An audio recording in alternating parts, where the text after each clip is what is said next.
Hey guys, Alex here with Serious Goose Games. Welcome back to our Unity mobile idle game tutorial series. In the last video, we set up a data container for our data persistence, as well as a function to store the data we want to save. Today, we're going to actually save the data to an encrypted JSON file.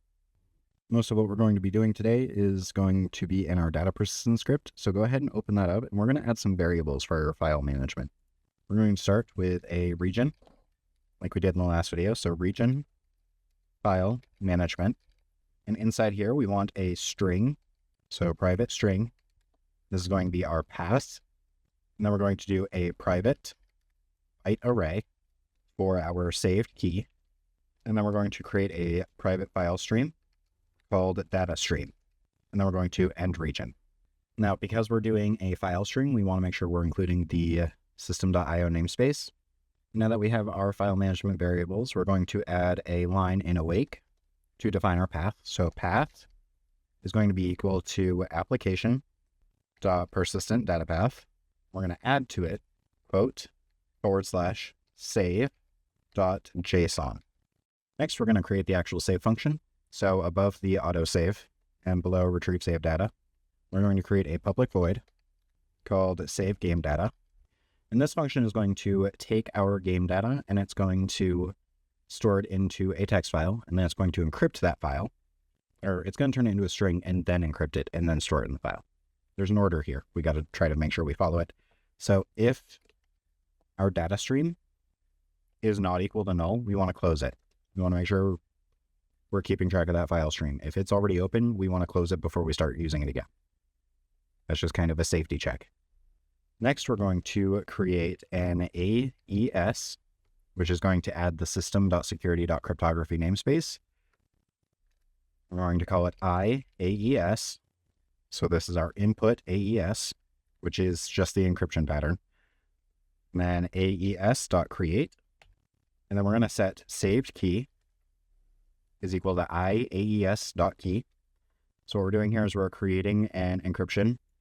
And then that's going to give us a key, and we're going to store that key so that we don't lose it. If we lose that key, we can decrypt the data. That is not good. Now that we have the key, we want to make sure that we store it. We're going to create a string called key, and this is going to be equal to convert dot to base 64 string saved key. So we're taking a byte array, which is the saved key, and we're converting it into a string.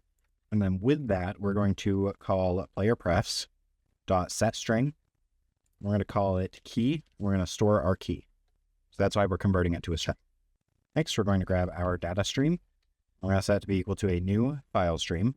We're going to pass in path and then file mode.create. Then we're going to grab a byte array called input IV, or input IV. This is going to be equal to IAES.IV. Then we're going to grab our data stream .write. We're going to grab our input IV 0 and then input IV.length. Next, we want a crypto stream called iStream. That's going to be equal to a new crypto stream, and we're going to pass in our data stream. We're going to do IAES dot create encryptor, and inside there we're going to pass in our key, so IAES key dot key, and then our IV. We're setting the crypto stream mode to write. Make sure when you set this, you're including new. It's a new crypto stream. And then we're going to grab a stream writer called SW and set it to be equal to a new stream writer. We're going to pass in our iStream. And now here's where we actually store all of our save information as a string. So we're going to grab a string called save data file. And we're going to set this to be equal to string.empty. And then we're going to set our save data file to be equal to JSON utility.toJSON save data. So we're creating our string, and we're converting it from that string into a JSON file. And then we're going to do sw.write save data file, and then sw.close. And then we're going to do datastream.close. With all that done, let's go down to autosave, and after we retrieve our save data, let's go ahead and save game data. So I kind of glossed over a lot of this. Let's go through it real quick before we go back to Unity. So we create our method and then we're checking to see if the data stream is not null, because we don't want to have any file locking errors or accidentally writing to an old stream. So we're going to close it before we start messing with it. Then we're creating a new AES, which is an advanced encryption standard. That's what that stands for. And that's going to create a key and an initialization vector, which is what the IV is. We need both of those for encryption. This next part, we're just storing our key that we generated so that we can decrypt our stuff later.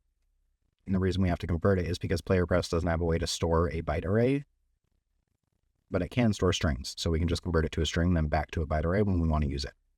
Something I do want to point out is that PlayerPress is not very secure. So this still isn't a very good way of doing it, but this kind of shows you the encryption process, and we can make this more secure later. Data stream is creating a new file at our path location. Now for this part, we're grabbing our IV, our initialization vector, and we're writing that to the file immediately. And the reason that's important is because when we go to load our data, we're going to decrypt our input IV, which we need to decrypt the rest of the file. And in this part, the crypto stream is taking the data stream that we already had and it's encrypting it. It's going to make it all fancy and secure. Then we have the stream writer, which is allowing us to write in plain text, which is good. We want that, especially since we're working with JSON.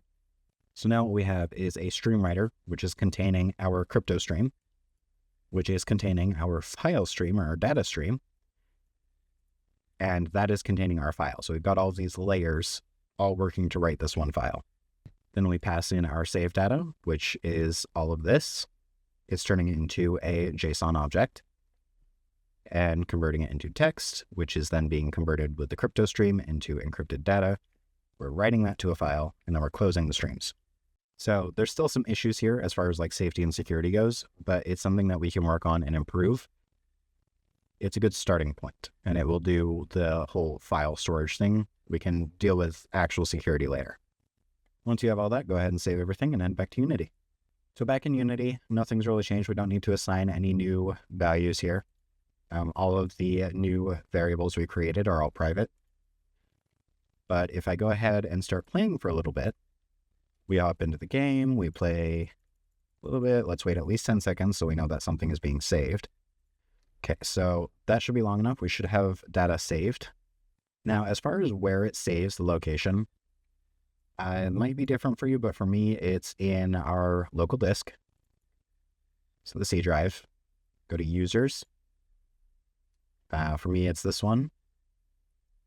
And then you want to go to app data. If you don't see that, you want to make sure that you can view hidden files. We're going to go into app data and then local low. And then there's all kinds of stuff in here. The one that we want is default company. If you haven't set your company name in the project settings or the player settings, it's going to be default company. So we're going to go in there and see all of these different projects. Ooh, I have a lot going on in here. But idle tutorial YT, there's our save. It's a JSON file.